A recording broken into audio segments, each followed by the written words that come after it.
அஸ்ஸலாமு அலைக்கும். எங்க இருந்து பேசுறீங்க? என் பேர் சதகத்துல்லா. சதகத்துல்லா எங்க இருந்து பேசுறீங்க?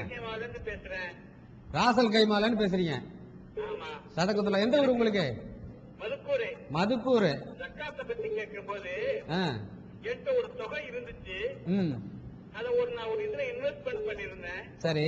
அதுல ஒண்ணும் வருமானம் இல்ல, பணம் திரும்பி கிடைக்குமான்னு தெரியல. சரி. அதுக்கு ஜக்காத் இருக்கா இல்லையா?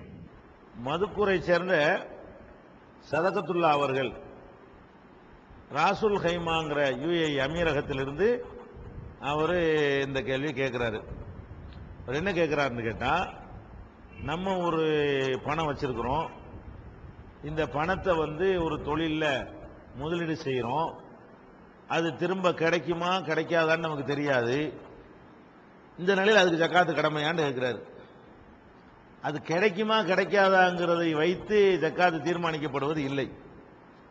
முதலீடு செய்யற அளவுக்கு உங்கள்ட்ட பணம் இருந்துச்சுல, அதுக்கு நீங்க ஜக்காத்து கொடுத்தானே ஆகணும்.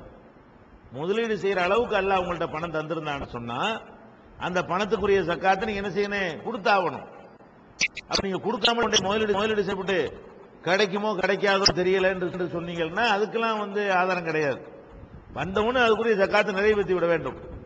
லாபம் கிடைச்சுன்னு சொன்னா லாபத்துக்கு ஜக்காத்தை கொடுங்க.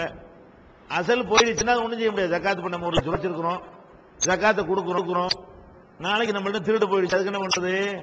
கொடுத்த ஜக்காத்தை திரும்பி தானே கேட்க முடியும். நம்ம ஜக்காத்து கொடுத்துட்டதுனால அந்த பணமே நம்மளோட போயிட்டதுனால கொடுத்த ஜக்காத்து ரிட்டர்ன் கேட்க முடியுமா? அந்த மாதிரி நீங்க என்ன செய்யணும்? தொழில போடுறீங்க, நஷ்டமா போனா போயிட்டு போகுது. வீட்டில் வச்சிருக்கும் போது கூட திருட்டு போயிடும், வீட்டில் வச்சிருக்கும் போது கூட எரிஞ்சு போயிடும். அதனால அந்த சாவுற வரைக்கும் அது பாதுகாப்பா இருக்கான்னு பார்த்துட்டு தான் ஜக்காத்து கொடுக்கணுமா? அப்ப ஜக்காத்துக்கு நீங்க முதலீடு செஞ்சதுல லாபம் கிடைக்குமா கிடைக்காதா என்பதற்கும் எந்த சம்பந்தமும் கிடையாது. உங்கள்கிட்ட பணம் வந்துருச்சுன்னு சொன்னா அதுக்குரிய ஜக்காத்தை கொடுத்து விட்டு போய் முதலீடு பண்ணுங்க.